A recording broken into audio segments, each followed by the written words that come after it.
In today's podcast, we'll explain why the Wolves are falling apart, if the Hornets are this year's Pacers, and whether the Celtics actually have a shot in the East. That's coming up right now. All right, joining me to talk about the Minnesota Timberwolves, host of the Dane Moore NBA podcast, Dane Moore. Dane, how are you? I'm all right, man. You know, I'm ready for the All-Star break too, just like the Minnesota Timberwolves. Yeah, they definitely seem like they're ready for the All-Star break at this point. They've lost 8 out of 13. They're 12-12 since Christmas. Rudy Gobert had his quote that went very viral recently where he said, basically Chris Finch needs to start benching players who are putting in low effort. He said it's not an easy position for a coach to take guys out of the game. If the players don't have accountability, someone has to have accountability for the players. The effort, to me, for a team that wants to play for a championship is unacceptable. Who is Rudy Gobert talking about, Dan? Anthony Edwards and Julius Randle. I mean, there's another part of the quote. We had an extensive back and forth, he and I, about this. He had another line about, like, it doesn't matter if you score 50 points. We're not going to win without the effort, and specifically the effort on defense, So that's, I don't know. It's not like ambiguous. It's also very obvious if you've been watching the Timberwolves play this season, especially over the last, 3-4 weeks. Ant and Julius, who take a huge load offensively, are the only players on the team who can really score at a high clip. They have not been defending at a high clip. It wasn't like a crazy call out to me in that sort of way, in that it was untrue in any sort of capacity. It's probably not a good idea as a teammate. I think it was a weaker moment from Rudy, and in that maybe that's not a good idea. Finch didn't like him saying that, but if you've been watching them play, if you were their teammate, I think that's a natural feeling to have had about the Timberwolves lately. Just maybe don't say it to me. Yeah, look, I think Rudy saying it. Chris Finch had his quote as well, basically saying how, anybody who knows how we do things here, there's a high degree of accountability. And secondly, he said, I handle all our conversations with each other in-house. Disappointing that Rudy Gobert felt the need to go outside. Maybe Rudy felt like he had to, though, Dane, because the effort's been so piss poor. I mean, you saw the game, the Wolves loss against Kawhi Leonard. Kawhi goes off, and it's not all Ant's fault, but I thought his effort in the start of that second half, they went at him. First 2 possessions of that second half, John Collins scored over him. Not a big deal. Then Kawhi Leonard had an amazing shot, fadeaway jumper, looked like Kobe Bryant, Michael Jordan. Not a big deal. But then the third play in a row, Ant just fell asleep defending Derrick Jones Jr. in the corner. Barely saw the ball come and just followed the ball and reacted late. Derrick Jones Jr. got a quality shot opportunity, and I think that stretch, that sequence, speaks to what Gobert is talking about, and maybe some public accountability is necessary. So I don't have as much of a problem with it. Yeah, I would distinguish between the first 2 clips that you showed there of Ant getting scored on in isolation versus the third clip. The issue is not Ant's ability to guard in isolation. Ant's actually good at defending in isolation. What is plummeted Ant's defensive numbers this season, and what just stands out when you're watching the games, is the third clip there where you're standing flat-footed. It's all about off-ball defense for him. And I think that is so tied to the energy and effort conversation of specific to Ant, because it's not that he's not playing hard. It's not that he's not putting in effort. He's putting it in selective areas, as all star players who score 30 a game do, but he's selecting the wrong areas to do it. What the Timberwolves need from Anthony Edwards is him to be locked in off ball. That would have the most impact positively on the defense. What the Timberwolves, I don't think, need Ant to do, that happens sometimes, he tries to spark him, right? Like, gets a big bucket, has the dunk, and he's like, all right, I'm picking up full court here.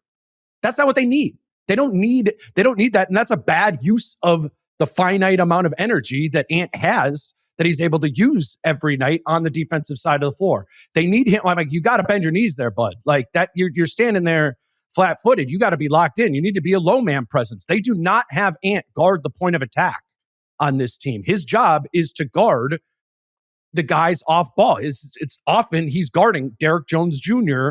or that version of that player in the corner. And all that guy can do to really score on you is to get an open catch and shoot three or punish you on the offensive glass, crashing from the corner. And Ant lets those things happen far too often. Kawhi got him. I don't have a problem with Kawhi. Kawhi got him multiple times in isolation there, as he does to the best defenders in the league. John Collins has got 5 inches on Ant. He took him in the post and scored over him. I don't care about those two, but it's all compounded, and it makes it the whole conversation now. We're expanding it to be something more than it is. The issue with Ant is off-ball defense. That would make the biggest difference for this team if he was more locked in there. And frankly, Kevin, they don't have, it's a need. There's not another route, like Ayo Dosunmu coming in here or having Jaden McDaniels or Rudy Gobert. They need Ant and Julius to be defenders on and off the ball, and they're not doing that right now. Yeah, absolutely. I mean, 100% true. I think the first 2 clips there, it happens. Guys are going to score on you. It's just the fact that 2 plays in a row, they attack you. And then the third play when, oh, wait a minute, I can take a rest this play. No. You can't take a rest on this play just because there's not a guy in front of you with the ball in his hands. You still need to be locked in. I thought it was, like you said, the first 2 plays forgivable. The third one is where the big issues are. And that doesn't even, we have barely touched on Julius Randle. There's kind of the semi-viral clip posted the other day, Julius Randle effort tape versus New Orleans. I just thought it was funny. This was posted on X. It was like 1:15. And some of these clips in here were unfair to Randle. A lot of them were definitely very fair, jogging back on defense and all that. The Julius Randle thing, Dane, it's never going to change. He was like this in college at Kentucky. When I used to write for Celtics blog covering the draft back then, I wrote a whole article about why I have Julius Randle ranked outside the top 10. And it was all about his defense, the lack of effort, the piss poor effort that he put in college. This has been a thing for him over a decade. It's not going to change. And so I think with Randle, we've seen him have moments and stretches where he defends on ball and he shows his versatility moving his feet. But the off-ball awareness and intensity from him, I just have zero expectations that is ever going to change for him. And so if 2 of your players are playing this way, that is why it is an issue for Minnesota. It's the effort definitely does matter. All that said, though, Dean, how much of this is just this team has been to back-to-back Western Conference Finals. They're taking it a little easier right now. How much of this is just mid-season coasting for Minnesota and that it'll feel like a distant memory at some point come April and May? Yeah, I mean, I still would want to play the Timberwolves in the playoffs. They've had a terrible couple-week stretch, 5-game losing streak. Then they beat the Thunder. And then they kind of have these last 5 games, which were flat effort the whole time. This team can absolutely turn up the dial and beat anybody. And to that end, I wouldn't want to play them. But are they the 7th seed today right now? This is barely a playoff team at this point. And it is a product of them coasting largely during the regular season, specifically against teams like the New Orleans Pelicans. I mean, and they talk about it, man. I've asked these guys I'm sick of asking them about it. I'm sure they're sick of me asking about this thing. And they say, it's tough when it's a team with a bad record. They might not have a main guy out there to stay focused and and Ant had a good quote to me of it. I'm trying to remember off the top of my head. He goes, it's not hard to find the why to play, but it's hard to find the energy to do it when a team, when you're playing a tanking team, a strip mine team in that sort of way. I get that to some extent. The issue is this team does not have the margin for error to be able to do that. They lose those games. They're losing games like this too often, and it's pushing them down to the 6th seed in the West, and the teams behind them. Phoenix has beat them a couple times. They play hard all the time. It's just no guarantee that the Wolves are going to be one of the top 6 teams when the season comes to the end. And man, I think they need to be a top 3 team to really be able to give themselves a puncher's chance to go somewhere in the playoffs. Because if you're playing if you're the 6th seed, you're playing one of these really tough teams in the first round and then on the road. And then you're playing another one of them in the second round and another one of them in the next round. I don't know. This is not a good conference to be buried in. And and they're burying themselves with inconsistent effort. It's very much that clear, coasting, whatever you want to call it. And that's ultimately why it's so vital for them. I mean, you just see the standings on screen right now if you're watching us on YouTube. The OKC Thunder, San Antonio Spurs, Denver Nuggets, LA Lakers, Houston Rockets, and then the Minnesota Timberwolves a half game up on the Phoenix Suns for the play-in spot in the 7 seed. If you can get that 2 seed and you're facing a scrappy Suns team in round 1 or an old Warriors team or a stripped down Clippers team, that's what you want in the first round. Yes. And they're still within reach. It's a need, Kevin. It's need. It's a need. Yes, exactly. And they're only 5 games back from San Antonio right now. They should be up there a half game back or a half game ahead. But this lack of effort is killing them right now in the standings. And it therefore could be what leads to their demise come playoff time, even ahead of what it was the last 2 years. And that's what's so disappointing to me with Minnesota and why I think this team was involved in Giannis conversations. Tim Conley, the GM, is going to take a swing and at least see what's out there for a guy like that as a guy who could be a needle mover. And why the Ayo Dosunmu acquisition was important for this team, adding another wing defender, adding another guy who can hit threes off the catch, adding another guy who can do a little bit off the dribble as well. Dosunmu helps this team, but he's not this huge needle mover that's going to be a culture changer for this team. It has to come from the top, but ultimately he does help. I think he's going to help. What did you see from him in his first game with the Wolves? Well, can I touch on the top piece of it a little bit too? I didn't get to respond to the Julius thing because I think there's some important pieces there. Ayo fills a need that this bench has. There's like a Nickeil Alexander-Walker-sized hole on the Wolves bench, and there has been all season. And that has had a profound impact on the bench this year. And it's had a profound impact, I think, on the energy and effort. I think Ayo is going to fit that great. I really do. And watching it last night for the first time, I go, there's a diversity of a skill set on offense and on defense that he's going to be able to fill in a bunch of little holes. It's not great on either side. He doesn't have one dominant skill set offensively or defensively, but he is going to more than fill the hole that's on the bench. The problem is, Kevin, that hole on the bench is irrelevant if the issues at the top, as you said, persist as they have the whole season. And I think to some extent, your Anthony Edwards is your 24-year-old superstar player, and you're married to the volatility that comes with some of his individual performance tied to his still growing maturity. The Julius variable is the interesting one to me, and Finch is a Julius Randle stan, and we can talk about some of that. But the issue with Julius, you said that Julius will never do this. Is never going to play defense. He's never going to put in the effort. And that's not true. He did do that earlier in the season. And there has been pockets of time where he has been a critical, valuable piece to the Wolves on both sides of the ball. The issue with Julius Randle is not, it's intense moodiness. It's intense moodiness. And it's a mental health issue. And he's talked about that. Everybody, the thing that sticks out to everyone about Julius Randle and the mental health is he talked about stopping smoking weed, right? And that's the Julius Randle mental health story. But locally, we've covered this more deeply. And Julius has talked about his issue being with his moodiness and how he would never want to be a coach because he would never want to have to coach somebody like him because he has this self-awareness of his moodiness that is extremely problematic to consistency, is extremely problematic to effort. And earlier in the season, we were lauding his self-awareness of that, addressing his mental health in that sort of way. But the reality of the situation is that has come somewhat loose. And the mental health element of Julius Randle is hurt like Aaron Gordon's hamstring is hurt right now. And did some of that have to do with his name being in trades for the last 2 weeks for Giannis Antetokounmpo? I don't know exactly. I would glean that probably that was a factor, and it's been picked up. I'm there in the locker room all the time. Julius Randle has been more moody the last 2 weeks than he was the 2 weeks prior to this, than he was the first 2 months of the season.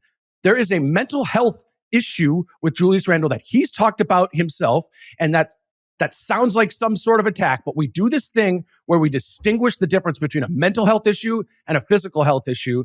And Give me Julius Randle's mental health issue that he has found ways to resolve before you give me Aaron Gordon's hamstring issue, which there's nothing he can do about there. So I think it's wrong to say that there's absolutely nothing that Julius Randle can do, has done, and that the effort has not been there the whole time, because that isn't the case.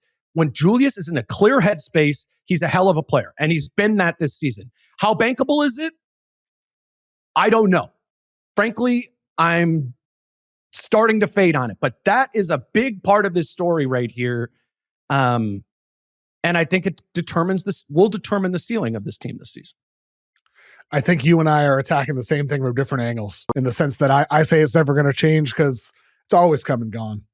It's always like He has nights on, nights off. And I think the pockets of consistency, like you said, early in the year, he had stretches like that with the Knicks as well. I mean, the dude was an all NBA guy, Dane. It's not like he can't reach great heights. He was an all NBA player.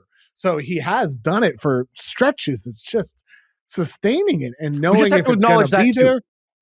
Yes, 100% that he can reach great heights. And that's where with Julius Randle, you're right, that you know that ability is there, and maybe he will be on in April, in May, and maybe it'll lead the Wolves to June. That's very possible. It's just you don't know happened last if you're going to get that. It did happen last year. You're right, and ultimately that's the challenging thing for Chris Finch. And I think it touches on why you might have some issues with Rudy Gobert saying this publicly, because that puts more pressure on Randle and on Ants, particularly on Randle, considering what you're talking about. And then with Chris Finch, it's tough for him, because if you're benching Julius Randle and playing with, just Gobert out there, or you're giving Johan Berenger more minutes, and you're leaning on Naz Reid more, or you're giving Jalen Clark minutes at the 3 and 4 and playing with Dosunmu and more wing heavy lineups. If you're doing that, well, Randle could snowball in a really negative way where you're not getting him back and you need him. And so it's just a really, really difficult, sensitive issue for Chris Finch to have to deal with this team, a team that undoubtedly has finals upside. There's a real chance that this team is playing in June and has a chance and is hoisting the trophy at the end of it. It's just, there's a lot of difficult things to deal with. And I think it's interesting, the way you bring up the mental health aspect for Julius Randle, Dane, because I think with Minnesota, you look at them on paper, they've been healthy. I mean, like these teams in the Western Conference, the Lakers have had Luka missing time and LeBron missing time and Reeves. OKC hasn't had a J-Dub healthy. Isaiah Hartenstein has been hurt as well. Different guys. Jokic was out for Denver. The Aaron Gordon injury right now. All these teams ahead of them have dealt with some type of injury. Well, the version for Minnesota hasn't impacted his games played, but it has impacted his performance. And it's just hard to know if you're going to get that. It's very difficult to know if you're going to get that. One other thing I want to touch on with you here is every fan base, anytime there's struggles, there's blame at the coach.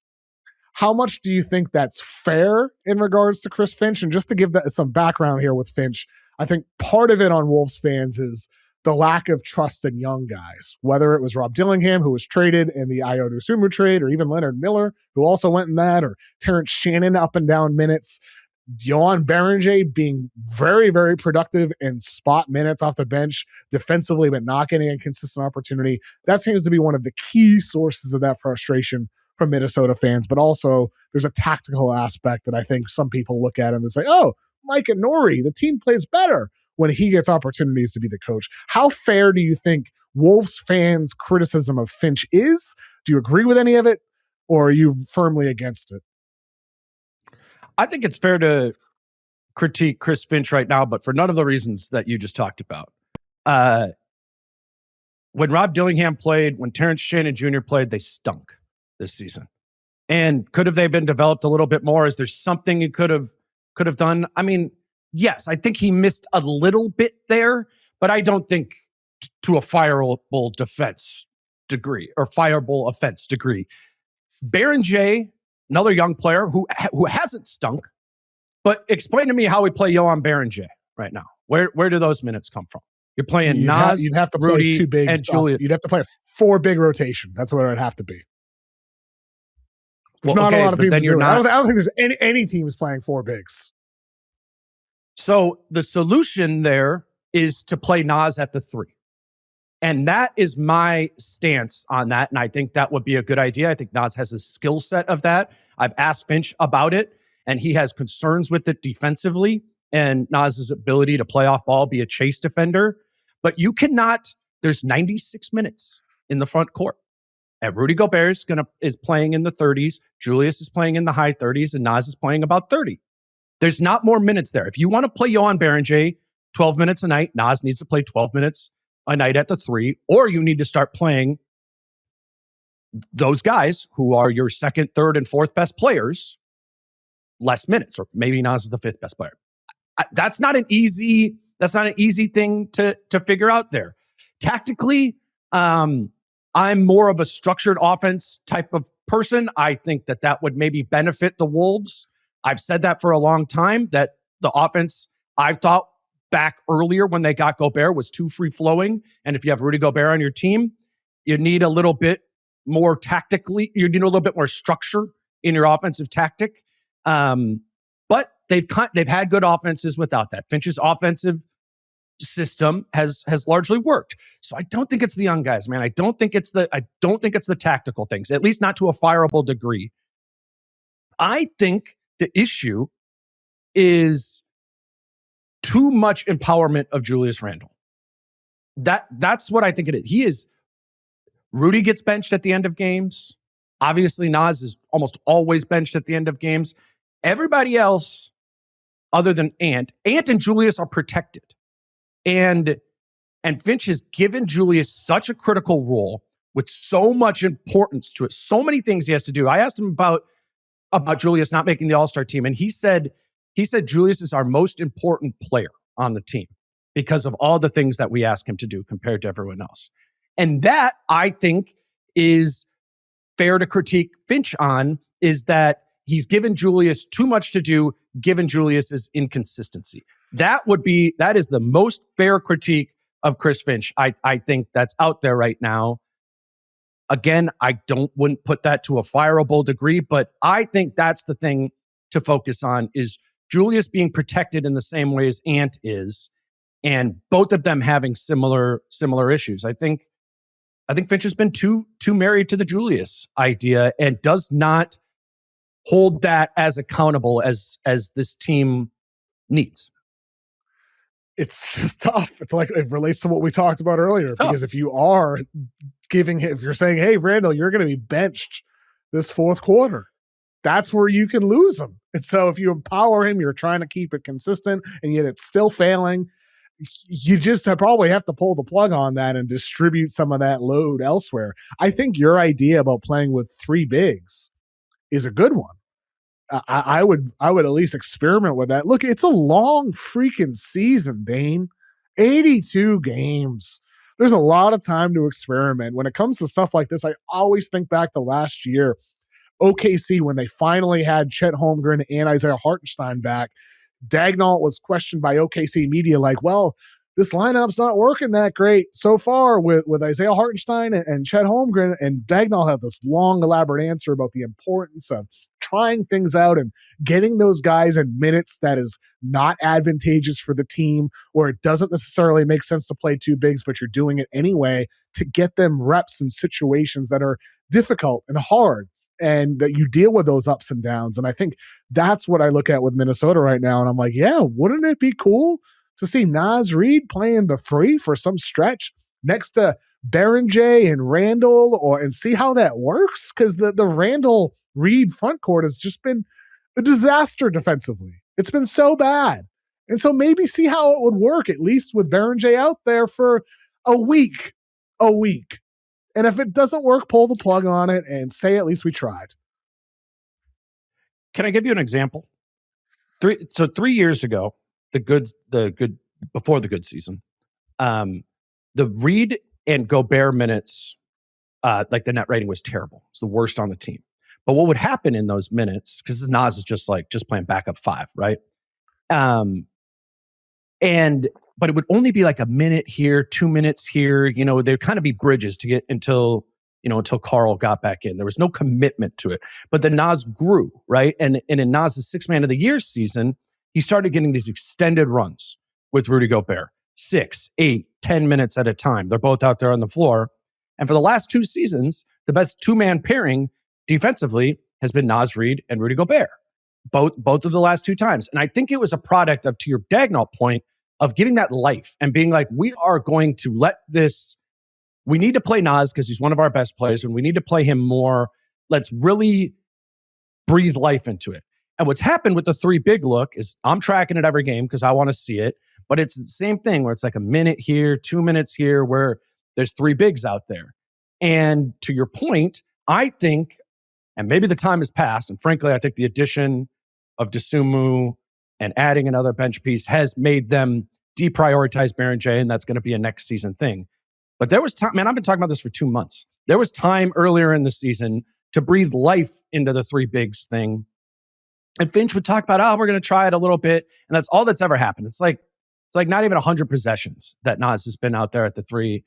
And personally, and specifically using that example from the past that I remember with Naz and Rudy playing together, like, I think it needed a chance. And this team has just been so rocky over the course of the season that Finch prioritized, doing the same thing over and over again so as to not fall a couple, not have that lineup cost you a game or 2, which it probably would have. They probably would have lost a game or 2 this season if the 3 big thing wasn't working and Finch was playing it for 15 minutes in a game. But I do think that might be a missed opportunity in hindsight when we look back at this season.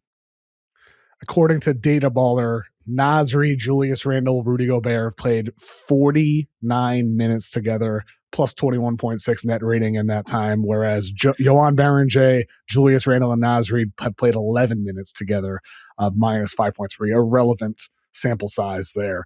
Both of them really are irrelevant sample sizes, but it'd be nice to see when you have a guy in Randle who can handle on the perimeter and shoot on the perimeter and do things outside. And with Naz Reid, who is a tremendous shooter from the outside and has shown a bit of an ability sometimes. Like you said, chasing is tough if you're playing the 3. But do the pros outweigh the cons with what that size would present to opponents? I mean, we're seeing so many teams across the NBA, Minnesota included, play with 2 bigs. And how that's changing team building for the NBA. Small players, it's harder to get minutes. It's just the reality of the NBA right now. It's one of the big things I'm thinking about with the draft this year because it's a very guard-heavy draft, especially in the lottery. Well, what does it mean for some of these guys in the NBA? Are we undervaluing the importance of bigs in the NBA right now? So I think with Minnesota, maybe 3 bigs could end up being a little innovative.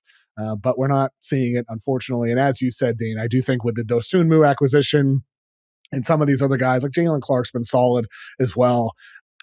I'm not expecting to see a heavy dose of that to close the year, especially with Minnesota in the position that they are right now as a 6 seed and needing to get wins, prioritizing getting wins in the short term. And that's unfortunate. That's unfortunate because I would have liked to have seen that this year. And ultimately, I think it's the perfect team that could have done it. It's just we're not seeing it. Ultimately, though, more than anything else, it's going to have to come down to Ant, Julius, playing with effort defensively to turn it around. And we'll see over the course of time. Maybe after the All-Star break. Maybe that's what they need. Just some trips, just some time away. And then they come back and they turn it on just like they did earlier in the year. Yeah, no, this team has been talking about needing the All-Star break for 2 weeks. And I've been saying, I'm like, yo, you guys are saying that too early. Like, for real. There's like 11, 12 games left. They're in the middle of this Western Conference. So, and look what's happened. Now you've dropped some. Does that tie to the whole energy and effort issue? I do think the break will be good for them. I think they need some time, like actually in the gym, practicing.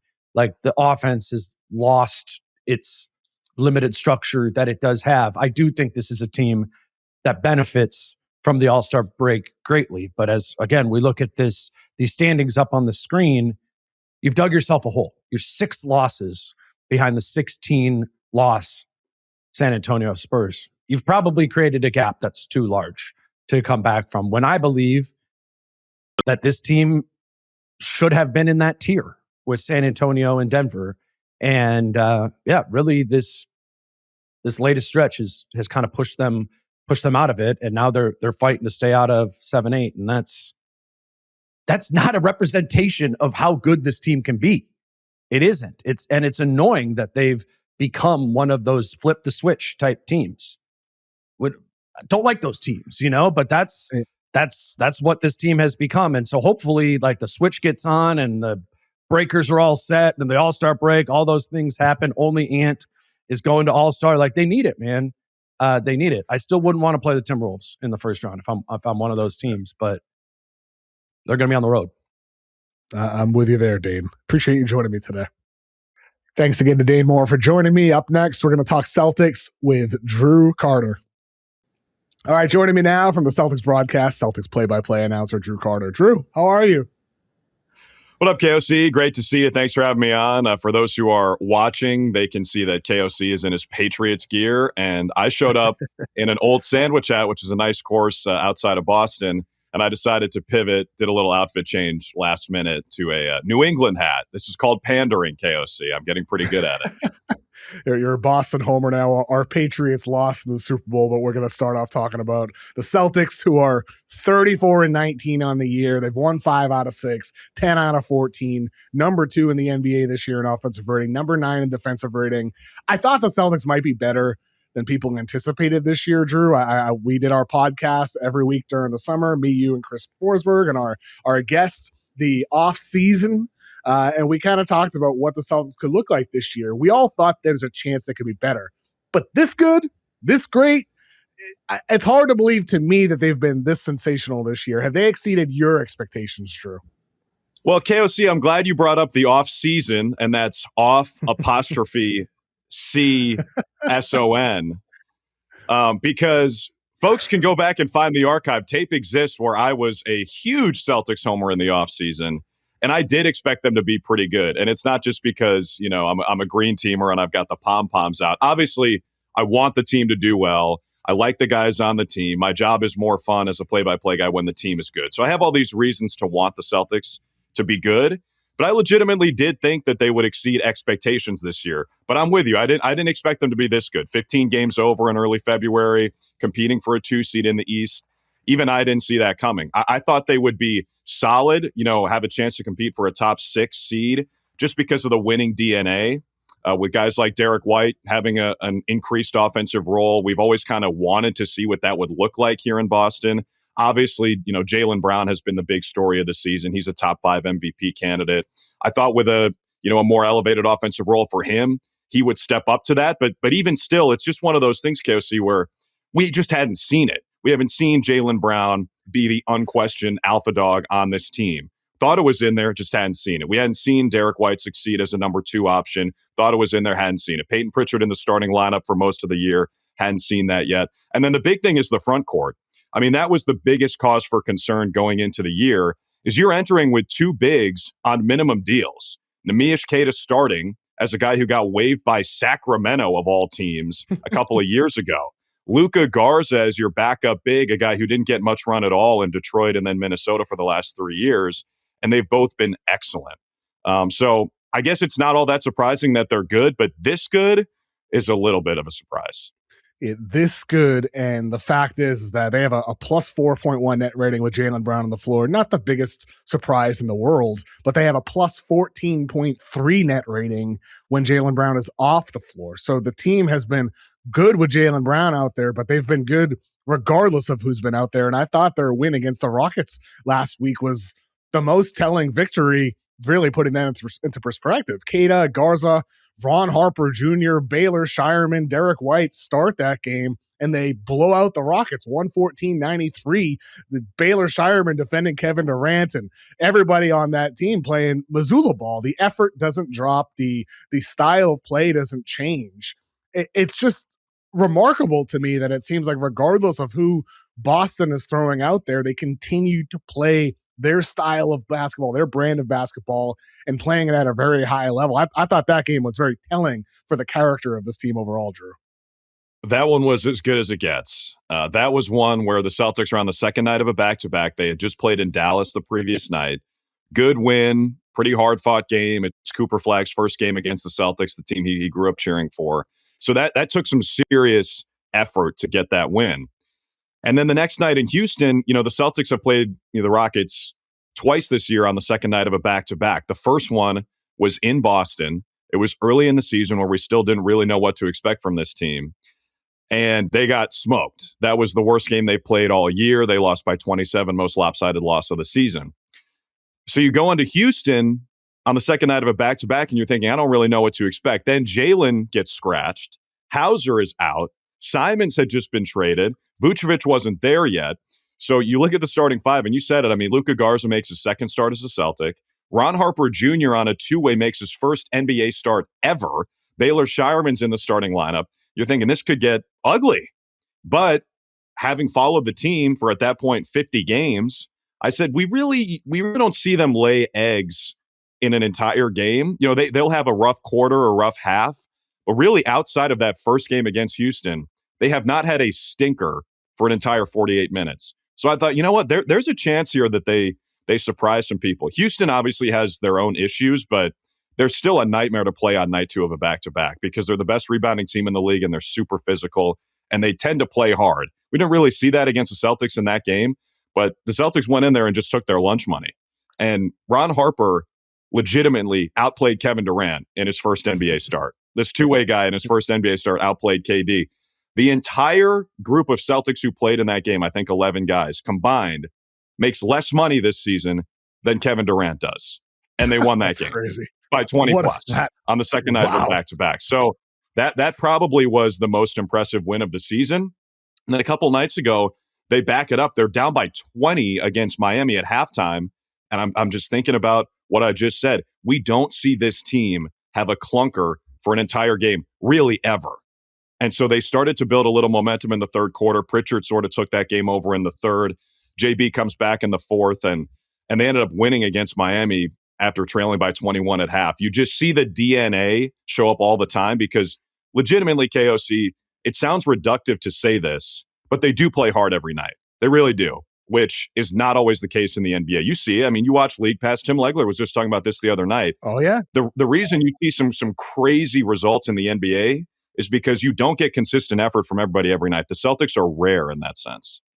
Absolutely, 100% true. Legs was spot on when he talked about that. Sometimes these teams, the lack of effort, the amount of tanking teams there are right now in the NBA as well. There's teams that want to lose going in. And Boston very well could have been one of those teams to say, you know what? We're not going to game plan this year. We're going to tank like the Pacers are and just try to get a high pick this year without Jason Tatum. And yet, like you said, they are one of those teams that never takes a night off. And there's a great moment. I thought, I'm pretty sure it was during that comeback against the Heat when they started having the comeback, but Hugo Gonzalez fighting for the ball, wrestling with the ball with Norman Powell. It was just a fun little moment of many great moments Gonzalez has had during his rookie year this year. But I love that moment during that game. Well, it was great because you'll see it in the clip. Norman Powell looks at him and says, "What's up? What's up? Like, what are you going to do about it?" Norman Powell's a tough guy. Okay, so Norman Powell is a guy who it would be totally understandable for a guy who had just turned 20, hasn't really accomplished much in the NBA, to back down from there. But Ugo was not going to do that. And the kid didn't do anything wrong. It's not like he was trying to start a fight. It was just emblematic of how hard the Celtics played night to night. By the way, on Hugo Gonzalez, I'm not sure people around the NBA or maybe casual fans realize just how impactful he's been because his counting stats are not high. He plays about 15 minutes a game. But he is on pace to have the best plus-minus per game of a rookie in NBA history. The record currently belongs to Tim Duncan. Did he have a good rookie season or what?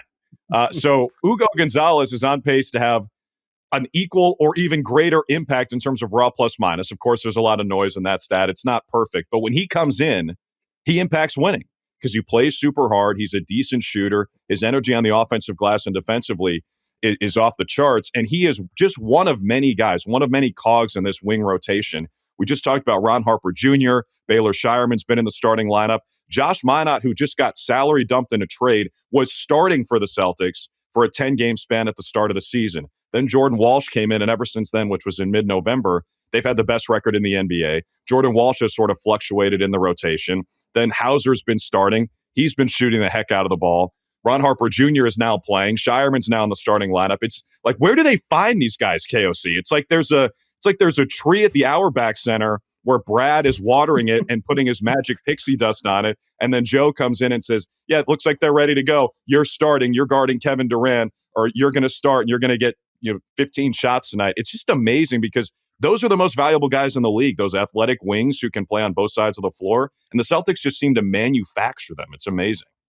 And then they just traded Chris Boucher and got John Tonje back in the deal. And Tonje hasn't played yet for Boston, but he's a guy I really liked in the draft. He's an upperclassman, tough, hard-nosed wing. He can hit threes, do a little bit off the dribble as well. And it's like Tonje is part of what I thought was a pretty good draft class for the Utah Jazz. He's not the biggest name that they got, but they trade him. Boston gets him. It's not going to surprise me if Tonje suddenly all of a sudden has a good game for Boston when you're seeing Ron Harper Jr. have good nights. You're going to have Max Shulga probably have good nights for Boston at some point. And like you said, at one point it's Jordan Walsh. It feels like he's going to be a big part of the rotation. And then it's Baylor Shireman. The fact that Mazzulla is having a coach of the year quality year from a win standpoint, from a success standpoint, but also from a developmental standpoint. How does he juggle player development with winning games in the way that he has? Truly, I remember like 3 years ago or 4 years ago, I thought of his first year when he took over for Ime Udoka. One of the takes I got wrong the most was I thought Mazzulla should have been fired after that year. I thought Mazzulla had a poor feel for timeouts. I thought he had a poor feel for rotations, and I didn't give enough grace and time to the fact that this was a guy who got thrown in when Udoka got let go, and eventually, he goes to Houston, but he got let go by Boston. And Mazzulla, I don't think he was good that year. And that summer, somebody with Boston said to me, they're like, we still think he could become the best coach in the NBA. And 3 years later, since that happened, he's obviously won a championship. We're seeing him coach the hell out of this Celtics team right now without Jason Tatum, with a bunch of young guys in and out of the rotation. Yeah, he very well might be the best coach in the NBA, and he definitely should be the leading candidate for coach of the year. I'm just amazed at the balance, his ability to win games and put lineups out there and put players in positions to succeed while also developing this young talent, Drew. It blows my mind seeing what Boston's doing. Well, first of all, the great thing about Joe is the guy who cares the least about that award is him. So I honestly, first of all, I hope he wins it just because I think he deserves it. And, I see him before every game and I really like the guy. I think he's fascinating. So I want him to win for a bunch of reasons. But number one might be I want to see his reaction to winning that award. Because they're going to force him to do some type of video or some type of throw it in the trash, Drew. He might throw it in the dumpster. It's just going to be hysterical when he gets that award. He's going to find some way to, slice it up and evenly divide it to the coaching staff and the players. He will deflect. He will deflect the praise, but I really don't think it's lip service with him. I do think he is a service-based leader, and a lot of that comes from his faith. But what you just brought up is spot on with balancing player development while still winning. Like playing Ron Harper Jr. in his first NBA start is not because the Celtics are thinking about the future. It's because they're trying to win that game, a game that we just talked about where they were a huge underdog. You brought up Max Shulga, who's this two-way rookie who is one of the last picks in the draft. He made his NBA debut in that Houston game. And before the game, I was on the court and they were in the layup line. And, the Celtics were down a couple of guys. I thought there was a chance this game could get out of hand.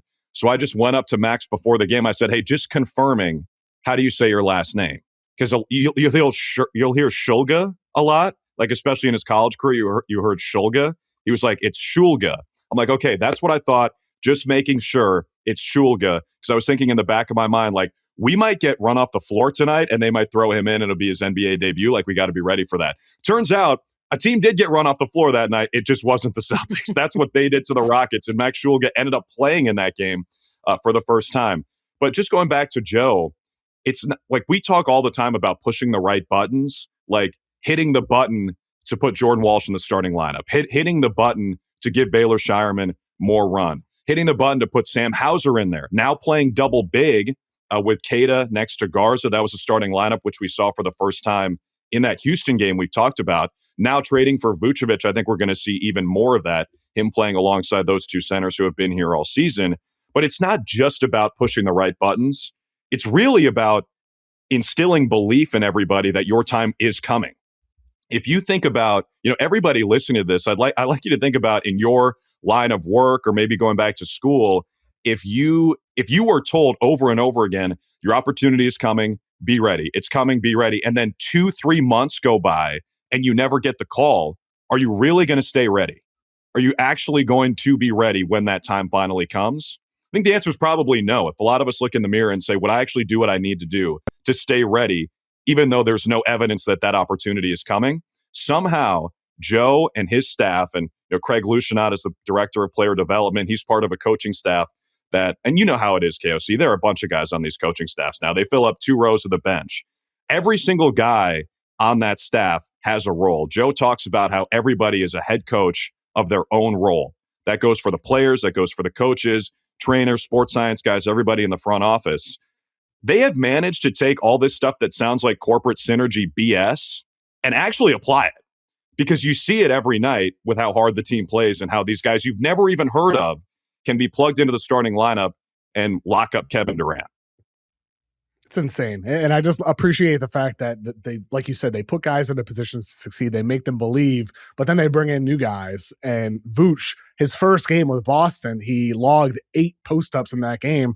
That's the most of any Celtic this entire season in his first game. And the Celtics had, I believe, 7 post-ups in their loss against the Knicks on Sunday. And that was the second most for the team the entire year after his debut against Miami. And not all those plays were highly successful for Boston. Some of them were. But just immediately bringing in this guy Vooch and tweaking the offense to add a new layer to what you're going to do in the half court, making it happen overnight. It's little things like that that just are impressive overall. And Vooch ultimately is going to add a new ingredient here with his spacing as a three-point shooter, the post play, and the fact he's just a reliable vet as a decision maker. And so I think for the Celtics, it was a home run acquisition for them. Vooch could not be in a better situation than he is in Boston. And like you said, you can play him next to Kata, considering the fact he can space the floor. You could play him out there alone as well. Just adds a whole new layer to the Celtics team that I thought that they were missing.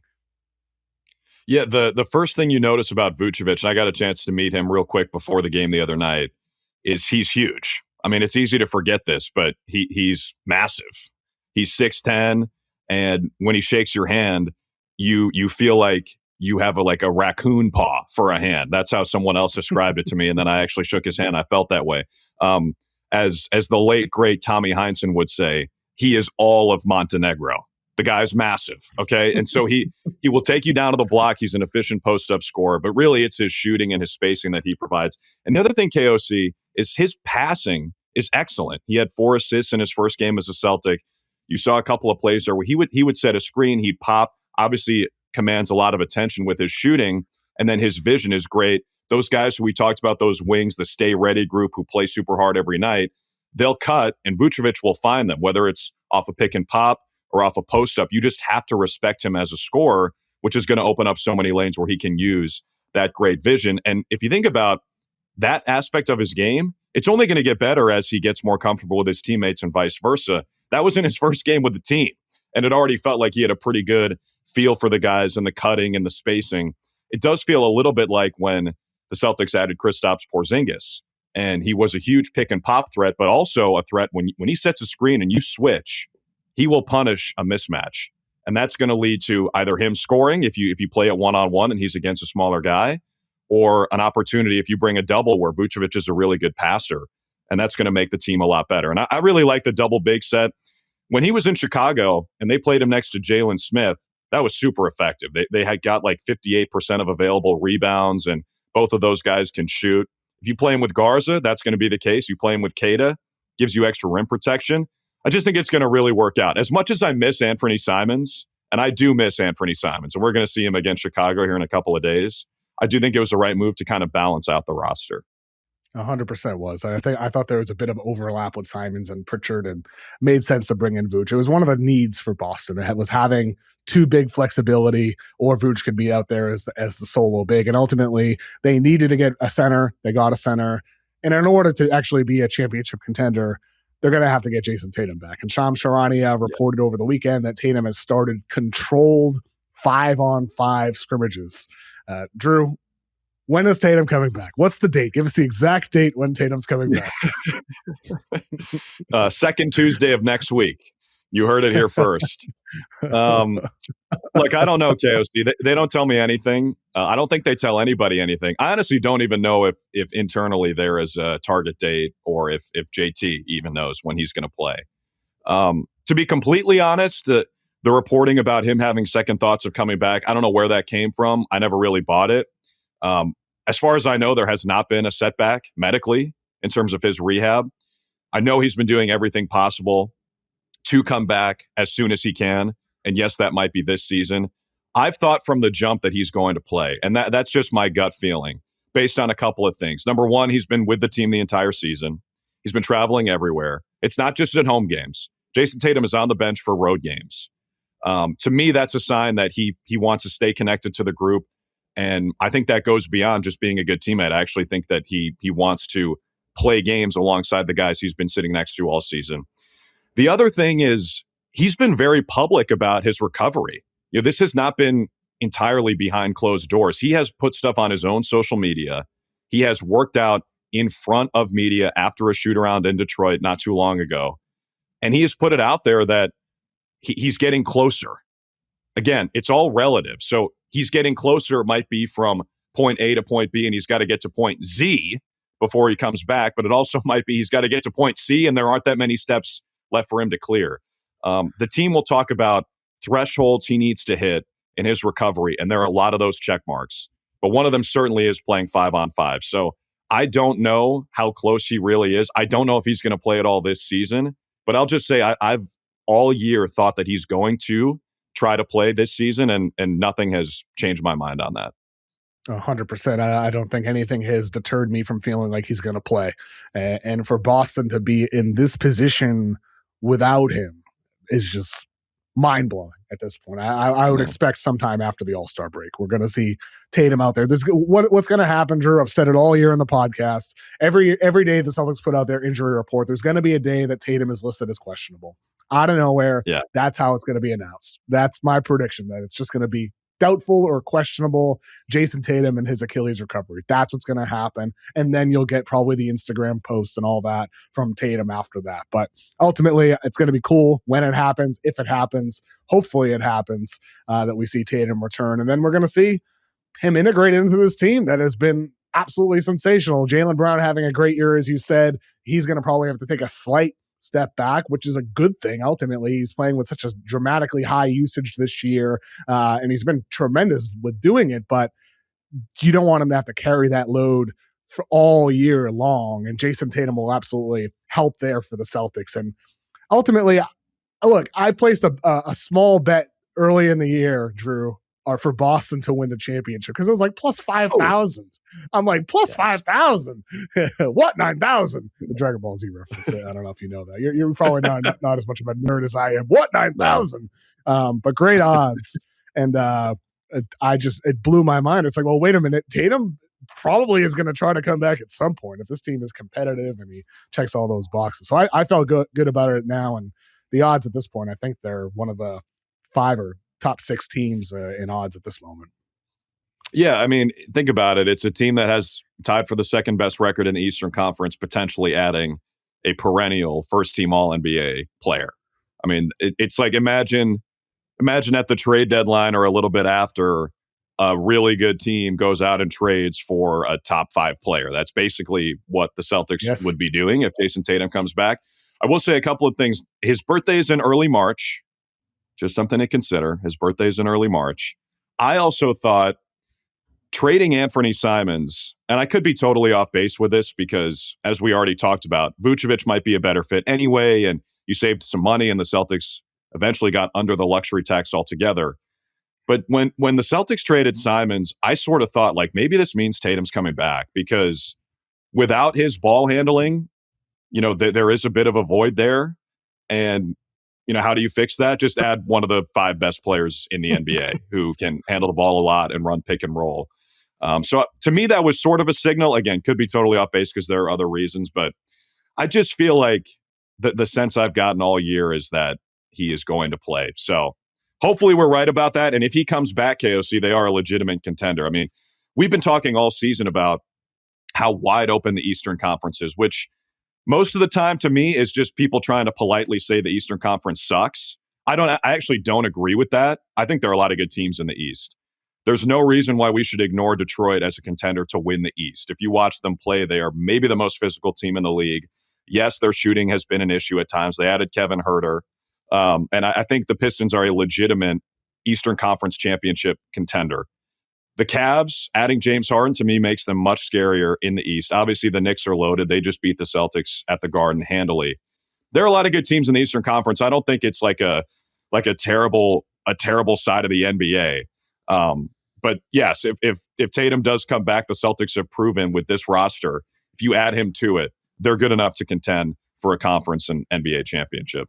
I think that is spot on, Drew. I mean, you're right about the East. It's better than expectations, and Orlando's been worse, and Philly's been better as of late as Embiid's improved. But ultimately, like, I think New York, Detroit, Boston, Cleveland, those are the top 4 teams right now, and we'll see if Orlando can fix themselves or if Embiid can sustain this over the course of the year. Who knows? If the Charlotte Hornets can don't keep sleep on the Hornets. I was going to say, they might never lose again.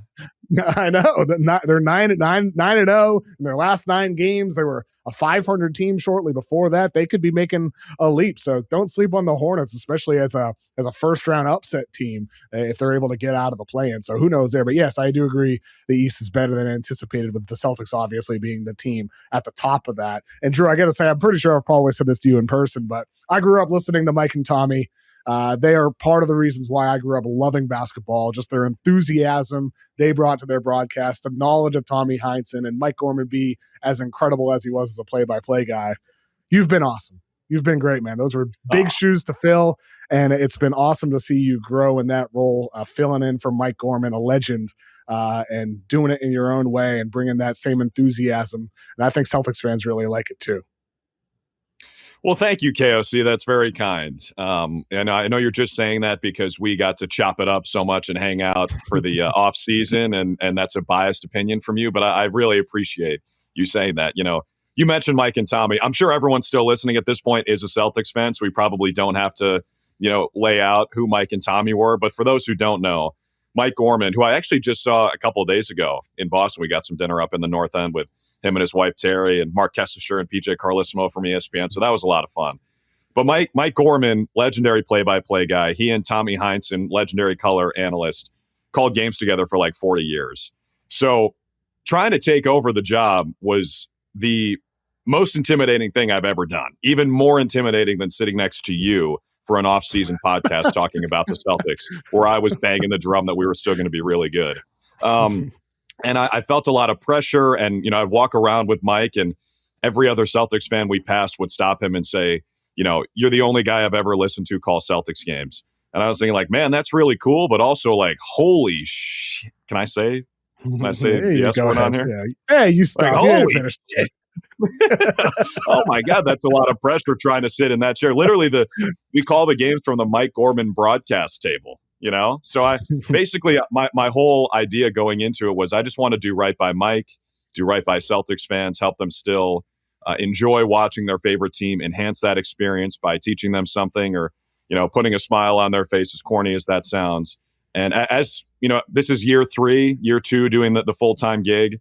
I feel like we've gotten really comfortable, Scal and me and Abby, our sideline reporter, and it's just a lot of fun and covering games from a team that plays hard every night and has given us a real storybook season just makes it even more enjoyable. So I appreciate you saying that. I hope Celtics fans agree with you. Yeah, 100%. Every Celtics fan in my life enjoys you and Scal as well. I ask people, I'm like, what do you guys think about Drew and Scal? And all my friends like you guys. And they're people like me that grew up listening to Mike and Tommy. Like you said, storybook season so far for the Celtics. It almost was for the Patriots. Yeah. Almost before the Super Bowl loss on Sunday against the Seahawks. This was my first year getting back into football after a break, after my dad died, after Tom Brady left the team and went to the Bucs. And it was my first year really throwing myself back into watching football for 9 hours every single Sunday. And it was an amazing year as a straight football fan. And as a Patriots fan, this was weird, like going into the game, Drew, because in all those other Super Bowls with Tom Brady, there was like just so much pressure and so much expectation, except for the first one against the Rams. And obviously they beat the greatest show on turf. They beat the St. Louis Rams and won their first of their 6 Super Bowls, first of 7 for Tom Brady. This one was just like the team feels so ahead of schedule. It doesn't feel like they should be here, that it's just a gift to be here. And that's the way I still feel after the game. The Seahawks were just straight up the better team. Their defense was dominant, an all-time great defense. And the Patriots just clearly aren't ready. I mean, the rookies on the left side of the offensive line got destroyed. Will Campbell didn't even talk after the game. That's how ashamed he was, and rightfully so. And Drake May, he didn't get a chance with the offensive line, but he also missed every single opportunity that he did have when he had time in the pocket. And he's still just in his second year. And there's no guarantee they'll be back. It's very hard. Other AFC teams should improve. It's not like Josh Allen and Patrick Mahomes and Lamar Jackson and Joe Burrow will always be on mid teams. There's no guarantee, but I'm hopeful that this is the start of a really good run for the Patriots. Well, I'm sure your take that it was still a great season and they were happy to be there and it's okay, lost to a better team. I'm sure everyone on Boston sports radio is going to feel the exact same way. I'm sure it'll be a very measured reaction. Guys, it was house money. It's okay. You know, it can be the most house money appearance in a Super Bowl ever, and it's still going to sting, especially when you get rocked like the Patriots did last night. But I'm with you. I do think the future is very bright. It is really hard to get back there, especially when you win the division and the schedule is going to be a lot tougher next season. But it was a pretty special year, and Drake May is the guy. Drake is the guy. He was not good in the Super Bowl, but as you said, there were circumstances that led to that. The Seahawks basically shut everybody down except the Rams. Like if you look at their schedule, really nobody moved the ball that well against them except the Rams. I know they lost to Tampa Bay, but offensively, it was hard to do anything against them unless your name was Stafford and Puka and McVay. So it's not the end of the world that the Patriots couldn't do anything against them, but it was a very fun season. I mean, for you, I know you just were there for the halftime show, so it's okay. You probably aren't that upset about the game. But for me, I was pretty bummed about how the Patriots performed. Understandably so. Yeah, you're right. I was just there for halftime. That's it. I actually turned off the TV. I know you were. Yeah, okay. Sure you did. I have to say, KOC, it's been fun to see you get back in on the football takes on social media. You've been popping them off. I think you had a Josh Allen, I'm guessing AI generated Russell Westbrook mashup. I saw that. I was like, "This is real." Oh no, that's real. That's real KOC. Wow. Yeah, that image got sent in one of my group chats. I was like, "Oh, I got to post this. This is too accurate. Too accurate." Hopefully not. They're not doing that one for Drake May someday. Hopefully that's not the case. I wonder if Drake was hurt. I wonder if that we're going to find out he's going to have shoulder surgery or something like that. How does a guy go from completing over 70% of his passes and throwing down the field all season long to them not even really trying it against the Seahawks and him missing on open throws? Yeah. He did look nervous before the game, though, too. You see that video of him walking into the tunnel? He's like, ooh, looking real scared. I don't know. Maybe he knew he was feeling something in his shoulder. I'm not making excuses. He was terrible in the game. The offensive line was terrible. I thought McDaniel should have put him in motion and movement more. Is what it is. The Seahawks won the game. They were the better team. Hopefully the Patriots are going to come back. Drew, thank you so much for joining me, man. Appreciate you becoming a Boston homer. We found that out last summer during the offseason. I got a second, KOC. We can't get out of here without sharing your Super Bowl party take. Let's hear it. Oh, yeah. Super Bowl parties are overrated. I watched the game myself. Maybe I would have seen it with a couple friends if there were more notice. But I think Super Bowl parties, you get people who aren't really there to watch the game. They are there just for halftime and the commercials. They're talking during the game. The volume's too low on the TV. The TV's not big enough. I just want to watch where I watch every Sunday. And that's at home or with the common group of people, if you do have a group that you watch with. That's just my opinion. I watched the Patriots beat the Rams in the Super Bowl when I was living in LA. Their 6th Super Bowl, and it was horrible. Half the people there don't care. Half the people aren't watching the game. There's the worst, least enjoyable Super Bowl of the 6 that the Patriots had, and of all the ones that they were in. Do you feel the same, Drew? Well, I just need to state for the record, KOC had options. I mean, you were telling me about the invites you declined to go to a Super Bowl party. I am going to say this hopefully, and not offend the host of the Super Bowl party I attended last night. I totally agree. And I had a great time. I had a great time. Was the host Mike Gorman? Mike Gorman, was he the host? No, I would never say that. I would be like, Super Bowl parties are the greatest. I love it. I'll go to Mike's every year. But I went over to a college friends, and they did an outstanding job hosting. The food was actually good. They made a little banh mi spread, great baguette. I brought over some Down East, had some nice ciders. Like, they had a Bloody Mary set up. They had a sheet where you could make your choices, their own little prop bets. Like, they had the anthem, and they had who's going to win MVP, what's going to be the first song from Bad Bunny. It was a great setup. Even still, I'm not sure if I'm going to a party next year, because you're right, dude. I want to watch and listen to the game. I'm still going to the bathroom during commercials. Even when the game sucks, I want to see the game. I want to listen to the announcers, especially, and it's going to sound like I'm blowing smoke here, but this is actually how I feel, especially when it's Tirico and Collinsworth. Those guys are so damn good, and you know it, being in the industry. Tirico is ridiculous with how prepared he is, especially considering he's doing Olympics right now and he's doing NBA right now. He just did Knicks Lakers like a few days ago, calls the Super Bowl, and then hosts the Olympics show from the field after. Mike Tirico is outstanding. Everybody knows that. I love Chris Collinsworth. I think they're so entertaining. So yeah, I probably, if I had to do it again, maybe I would just be sitting at home watching and listening. I do think there's something to be said for making it feel like a community event, but going somewhere, sitting like on an ottoman where you can't really get a good view of the screen, or standing up and you can't hear anything and everybody's talking the entire time, I think you might be onto something, KOC. That might be, and this is saying a lot, that might be your best take ever. Wow. My best take ever. Yeah. Better than Ben Simmons shoots with the wrong hand, which is just a fact. It's not even a take, just a fact of life. That's all. Well, not it's even a take. Certainly a better take than that garbage you and Forsberg were spewing on the off-season podcast when I had to defend the honor of the 2025-26 Celtics. And you were right. Yeah, you had the right take. Forsberg and I could be on Old Takes Exposed. We thought they'd be a little bit better than expected, but not the way you did, Drew. Thank you so much for joining me, man. Keep up the awesome work. Thanks, KOC. Appreciate you. All right, thanks again to Drew Carter. Real quick here, I want to touch on the Charlotte Hornets because I got a great mailbag question from Hunter, who asked, do you think the Hornets are this year's Pacers?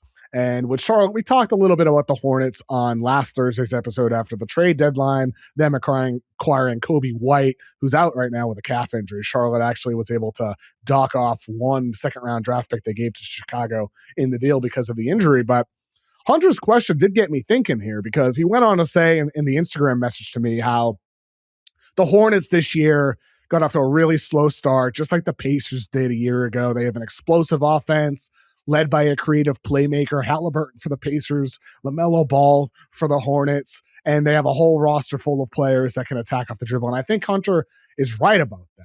Now, with Indiana last year, they were 30-23 after 53 games. And then they turned their season around right after the NBA Cup in the middle of December. Big difference from Charlotte, who is 25-28. They started 7-18 on the year. Then they had a 500-ish stretch. They were 9-10, and they've won 9 games in a row. So their push has started a little bit later than Indiana's has, but ultimately with the Hornets, there could be something to this. There could be something to it. And that's in part because of the fact that defense is fueling this 9-0 stretch. Over this stretch, they have the number 3 defensive rating in the league. They held the Magic to 99 in the first of those 9 wins. They held the Spurs to 106. Wemby had only 19 points on 15 shots in the game. The Rockets had 99 points. Şengün had only 7 points on 11 shots in that game. And the common denominator in all of these games for Charlotte is Moussa Diabate. He's been absolutely sensational for the Hornets. The Hornets have a team best plus 26.8 with him on the floor this year. And just the amount of effort and versatility that he brings to the floor. He's not the biggest guy, but he's so active in the passing lanes. He's so long at the rim to block shots. He's constantly hustling up and down the floor in transition. And then it's just the hand-eye coordination that he has blocking shots. He had this block against the Mavericks where he just went straight up, used the rule of verticality, and then brought his arm down right on the ball. The way he defended Wemby in that game with his effort, pushing him off his spots, the strength he has, I'm just blown away by what Diabate has become for the Charlotte Hornets as their enforcer on defense, so versatile with switching and with interior rim protection.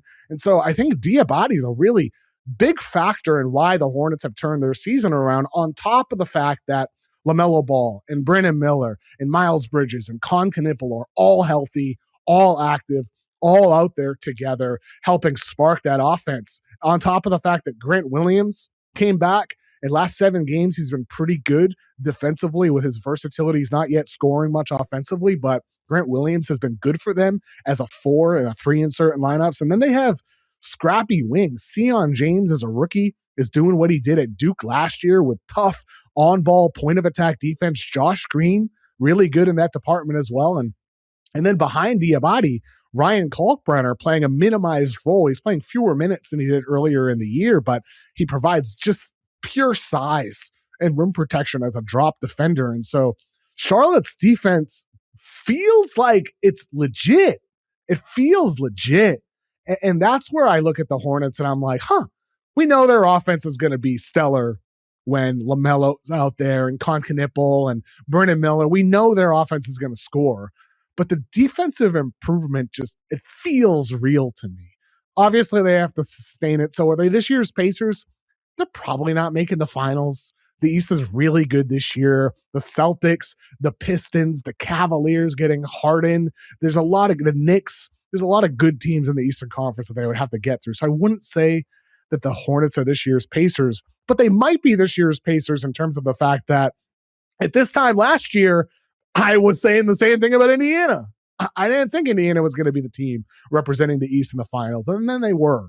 And so with Charlotte, at the least, they feel like a team that is prepared to take a big leap next year, because this feels very real offensively as long as they stay healthy. And the defensive improvement by Diabate and all those other guys feels real as well. And so I'm buying stock in the Charlotte Hornets. They started the year as a fun team when they were struggling, one of the funnest watches in basketball. Then they became competent, and now they've been great. And so it's an awesome developmental story to see them turning into this year. And I hope they're this year's Pacers. Do you know how cool that would be to see them make a run out of the play-in? We'll see what happens. But ultimately, the Hornets, great developmental story, and I can't wait to see what they end up doing. Up next, we're going to talk about the NBA draft, because the Hornets are one of the teams that they could have tanked. They decided not to tank. They're not tanking. They're pushing for the playoffs, but there are a lot of teams tanking right now for some of the top players in the draft. And over the weekend, Duke faced North Carolina. We saw Caleb Wilson against Cam Boozer. We saw some other games. AJ Dybantsa, BYU has lost 4 games in a row now, with AJ being up and down during those stretches. So to talk about the NBA draft, Matt Powers. All right, it's time for Draft Class. Joining me today, the editor and co-founder of Swish Theory, it's Matt Powers. Matt, how are you? Doing great, man. How are you doing? I'm doing excellent, man. You guys do amazing work over there at Swish Theory, as always. So I'm excited to have you on to talk about the draft. I want to start off with some lottery lessons. We saw Duke and North Carolina face off over the weekend. Caleb Wilson, amazing start in that game. Cam Boozer, not his biggest game necessarily, but what stood out to you most in this game? Now, what's your number one observation from this UNC victory over Duke? My number one takeaway is it's really hard to count out Caleb Wilson as a scorer. You know, I definitely have some questions about his process. He's taken a lot of difficult mid-range jumpers, but his footwork looked incredible. His touch looked incredible. You know, he was getting some tough matchups there and just kept finding his way to his spots in the mid-range while still providing, some value on the defensive end. So he looked really impressive. I think he keeps kind of locking himself into that top 4 for this class, really. Yeah, look, the first half was amazing. Everything that he was doing, as you said, the footwork, the ability to not just have his first move, but go to his second move, his counters, he looked awesome. And this is a guy this year, he's not shooting the ball particularly well. He's an below average free throw shooter. He hasn't had great touch away from the rim. He's not shooting threes well. But then he has these games where just everything's falling and it looks like he's a high touch player. If you're just watching these little bites from him, it's like, oh, wait a minute. What if this isn't a touch issue and it's actually just a mechanics issue with him? And what if he doesn't even need to become an elite shooter? What if he just needs to become an average shooter? How does that change what he becomes if he's an average shooter who's attacking closeouts and using his handle in the way that we see in transition? That's where things are really interesting and why I don't have him ahead of Cam Boozer today, but there are the supporters out there, the believers in Caleb Wilson as a higher upside player. Yeah, I mean, I'm Team Booze for sure. Even though he had not his best game, he still put up 24 and 11, and only had I think 4 assists by him is about average, but a lot of hockey assists, a lot of potential assists. He just keeps the ball moving for them, keeps setting screens, But yeah, Caleb definitely got his way overall, especially in that first half. If he's hitting those mid-range jumpers, if he's taking some threes, he hit a 3 this game. Then his off the dribble game looks a lot more impressive. His passing, which is already really solid, if he's getting those creases, if people have to, help on him. He's playing so well out of the post right now, taking on a lot of usage, especially when Visar sits, So he's looking impressive, even though I still think Boozer just contributes too many ways for me to drop him he's my easy number 1 so far this cycle. Easy number 1. Wow. It feels like a lot of people in the draft community have Boozer number 1, more so than the amount of executives I talk to in the league have Boozer number 1. It's an interesting difference between the online draft community and executives in the NBA. Yeah, totally. Yeah, I mean, Boozer, he's definitely he's a stats darling. He's setting the record for box plus minus or up at Zion levels, So just again, his passing for his weight is very rare. It's like Jokic and Hartenstein as far as passers that are that big, that strong. He's a great outlet passer. My unholy comp for him is he's the Larry Bird of Julius Randle's because he's so physical but so smart and that's a really great comp. Oh my god. Sure. The Larry Bird of Julius Randle's. Oh my God. We just had a conversation earlier in the podcast with Dane Moore, a great guy covering the Minnesota Timberwolves, about all the issues with Julius Randle. And it's kind of true. It's a great comp. Julius Randle without the moodiness. Julius Randle relying on him night in, night out. Julius Randle making good decisions. Julius Randle locked in playing off-ball defense. That kind of is the Cam Boozer experience. What if he never held the ball and actually took the right threes, and got the steals without giving? I mean, rim protection is an issue. I won't gloss over that. He's definitely not a 5, but he's a good 4 and he gets steals. And I mean, that last shot UNC got, they kind of had to help for him, So I can't say I don't have any defensive question marks for him. Much like a Larry Bird. No, but he's such a smart player. He's a quick processor. I bet on those, Now, if there's some people who are just starting to turn into college basketball games and they might have watched Caleb Wilson for the first time on Saturday. Can you talk to those people and say, explain why Caleb Wilson, what they saw, what's holding him back from being in the number 1 conversation in your eyes? Yeah, my good friend Avinash, who's a Swish theory writer also, he has this theory around players that get offensive rebounds, assists, and stocks, right? That 3 combination means you're very practically athletic. You have a good feel for where the ball is going to go. You have the tools to grab the ball, you have that coordination and feel for the game. Caleb Wilson's one of the premier OAS, what we call prospects. He gets offensive rebounds, he gets assists, he gets stocks, He's just such a impactful high motor player. Obviously he had to play more off the ball with Cam Boozer in AAU. Now he's taking on huge usage with UNC and seeing no ill effects, kind of keeps improving his touch around the basket seemingly. I do have questions about his overall layups when he's not dunking, every time. But he keeps looking better and better. It is tough to take on his amount of usage and still be a positive on defense, as a freshman. But he's doing that for UNC. He had like pretty crazy block on Boozer, kind of showing Boozer's limitations and his strengths, where Boozer like struggled to get a good layup and he kind of just blocked it to the 3-point line, But yeah, he's got good touch on his passes. I really like Caleb Wilson. Yeah, he's a good player. Yeah, I mean, I like him a lot as well. I think with Caleb Wilson, he belongs in that top 4 conversation for sure. I wouldn't put him any lower than that, and I haven't determined if I'll have him in the top 3 yet, but I think he'll probably end up number 4 for me. I just can't see myself moving him ahead of Darren Peterson, Cam Boozer, or AJ Dybantsa, but we'll see what happens.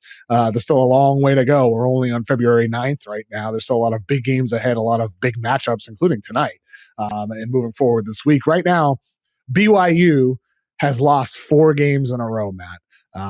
They've had some tough losses. They don't have a quad 1 win yet. BYU doesn't. They've not only lost 4 games in a row, they lost 5 out of 6. They're really sliding.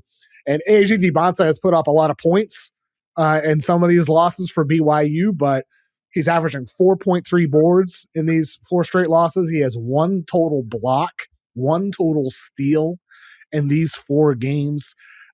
I think this is where the skeptics of Debonsa are looking at these games like, hey, yeah, he's getting buckets, but you got to impact the game in far, far more ways than he has as of late. Do you think it's a matter of effort? Is it awareness? Why is he not at 6'9" with great athleticism, not a higher stocks player, not a more impactful rebounding player? Yeah, I was really curious about this early in the season, and I did kind of a long 20 clip thread of just like his defensive instincts and like how he plays out on that end and what his technique looks like. He, you think about, when you watch players, you watch prospects, you like to imagine what the ideal positioning is and where, okay, that rotation, you need to show up exactly 2 feet away from the closeout or from the shooter. He is just often over closes out or under closes out or over helps, under helps. He doesn't have that perfect instinct about where to be that, Boozer, for all of his faults, he has really good instincts, so really quick reaction speed. Darren Peterson maybe has some faults also, but his technique as a closeout player, his technique getting steals is perfect. He's very advanced skill-wise. AJ, he's just not there. I don't view him as a top 15 defensive prospect in this class, despite his length and size and overall athleticism. It's tough to bet on players top 3 who I don't think are elite feel, are elite processing for exactly where to stand in those plays or for where I think his passing showed up really well against Houston. He had some really nice reads. But again, you don't see the elite passing that I think Darren shows sometimes, that Boozer shows a lot of the time. So I am very nervous about him as a top 3 pick overall. I think these losses speak to that. He takes a lot of mid-range shots. The players that have taken the number of mid-range shots he's taken in college have not the highest hit rate, even if he's making them, even if he also gets to the rim, even if he's making threes too. It shows he has a heavy preference for those difficult shots. So I think that I don't want to call him a ball stopper because he does move the ball enough to avoid that label. And I'm not going to call him an outright huge defensive liability, even though I think he could shore up a lot of issues. But if we're talking top 3 against Cam Boozer and Darren Peterson, I have a lot of questions there. And so you'd have him 3rd or 4th on your board right now? I have been kind of waffling in general about him, even maybe towards 5, 6. Wow. This is my really out there take that I think people might not be ready for, but I love Tyler Tanner. I love Tyler Tanner to death. He's my perfect player. I have a lot of shades of Halliburton, John Stockton in him. He's such a smart player. Would I rather this player I know who's a genius, who I know is, even though he's 5'10" with 6'4" wingspan, he's dunking every game. He's getting more blocks than AJ is. He's a perfect ball mover. He's an 88% free throw shooter compared to 78% for AJ. These are questions I'm openly having on my board. I think Kingston Flemings is a hell of a player. I'm not betting against him to be a really good starting point guard. AJ, I don't think he's like RJ Barrett issues as far as like his touch is really, really good. He's going to be a really good rim finisher in the NBA. His footwork is too good. So I can't like outright fade that. But if I'm building a team, I want players who are going to make those reads instantly. I want players that are going to make those rotations instantly and not, deviate. I think every possession where he's not scoring, he's going to be a slight negative in the NBA, with Tyler Tanner, everything you said is 100% true, but he's 5'10". Like you said, and the NBA is getting bigger. I know he is athletic, but the NBA is getting bigger. It's a different league even than it was when Isaiah Thomas finished 5th in MVP voting just 7-8 years ago. At this point, it's a different league. And so I think with Tyler Tanner, he's going to be a good rotation guy. He's going to be a good player, but I would not bet against AJ Dybantsa fixing some of these very solvable flaws. To me, it reminds me so much of with Jason Tatum at Duke, his lone year at Duke. It was too much mid-range, the mentality off ball. He would lose focus. He would die on screens defending off ball. And what did he become? Even passing the ball, I thought the passing was not great. What does he become? A highly versatile. He was a willing passer. He just wasn't great at making reads. He got better. Debonsa is a willing passer. He just needed to improve at making reads. Debonsa puts in effort sometimes. Maybe over time in the NBA, he'll put in effort all of the time. And I think these are big ifs, but I'd bet on AJ to figure it out because I don't think there's any questions about the love for basketball. I think with AJ Dybantsa, that's there. I think he wants to be great. He seems like a hard worker. All the personality stuff seems to check out with him based off of all the intel I've heard. I don't think there's anything contrary to that quite yet. And so with AJ, I think these flaws are real and they're definitely negatively impacting BYU right now. That's in part, not the main reason why they lost. I think their bigs are really struggling right now. Some of their guys aren't hitting shots on some of those pass opportunities that AJ is creating for the team. Right. I'm not a big fan of him at Baylor. I'm still not a big fan of him at BYU either, for that matter. The team has flaws. It's not just on AJ, but the stuff we're talking about, the lack of stocks, the lack of rebounds, the up and down defensive focus, those are real things. But I think that's solvable over the course of time. So I'd be really nervous about ranking him any lower than 3rd personally. It's like 5th, 6th, 7th. Woo! I'm sweating bullets if I'm you putting him that low. I get it. Yeah, it's a good take. It's a good take though. He's going to score. He's going to score. Right. I think the most promising. Put it this way, Matt. Put it this way: if you're the team with the 3rd pick and AJ's on the board, you would want to trade down for significant value. That's the way you're looking at it. Absolutely. Yeah. Yeah, I think the best thing in his favor is despite no matter what the competition, he's drawing like a hell of a lot of fouls. Like that shows he has that grifting gene. He's going to get to the line a lot with the amount of usage he's going to get in the NBA and as a scorer. But yeah, how many players where you're even like somewhat questioning what their Jason Tatum still got more stocks and like more off like rebounds and like he's a better free throw shooter, But there are a few players where I'm like, I don't know how this guy's feel is for the game that I feel very comfortable drafting in the top 3, That's just, right, maybe too simplistic of a way to viewing it, but that's where I'm at. Totally fair. Let's move on to our Student of the Month award. In November, Tate Frazier came on the show and he named Keyshawn Hall from Auburn the Student of the Month for November. And then Jonathan Gavoni named Alex Caravan the Student of the Month for the month of December out of UConn. Who's our January Student of the Month, Matt?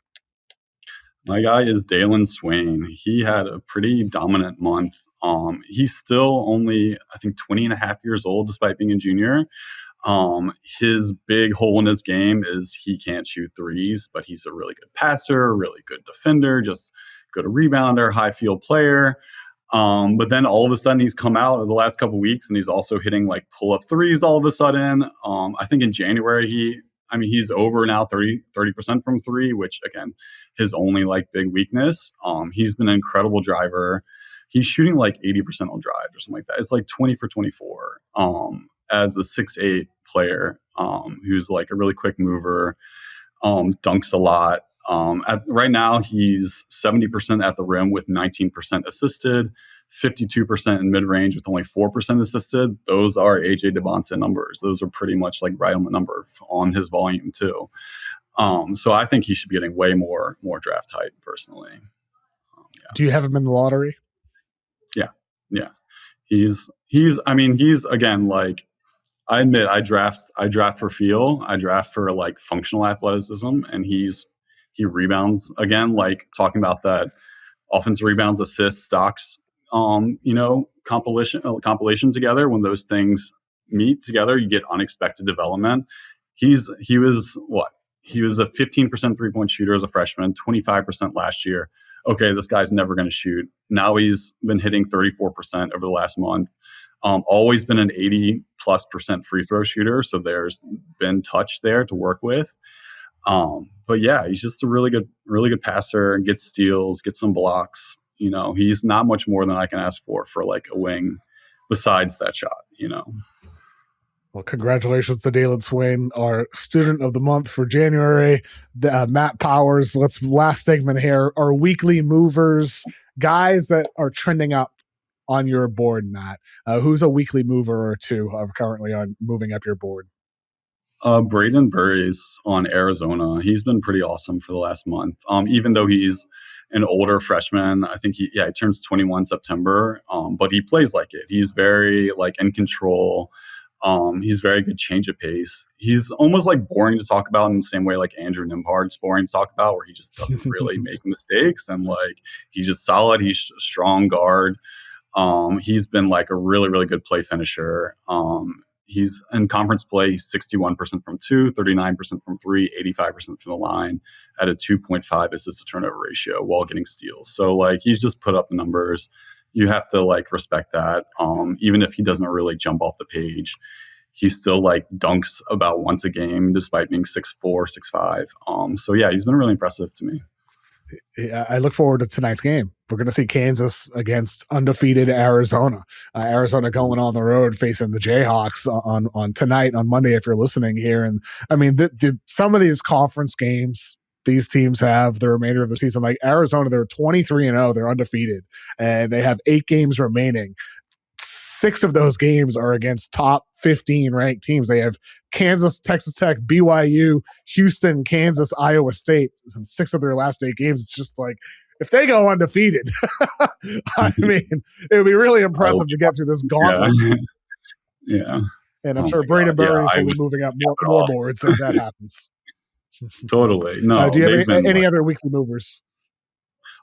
Chris Tanak on Houston too. Like he put in some nice reps guarding BYU's AJ Dybantsa, despite being 6'10".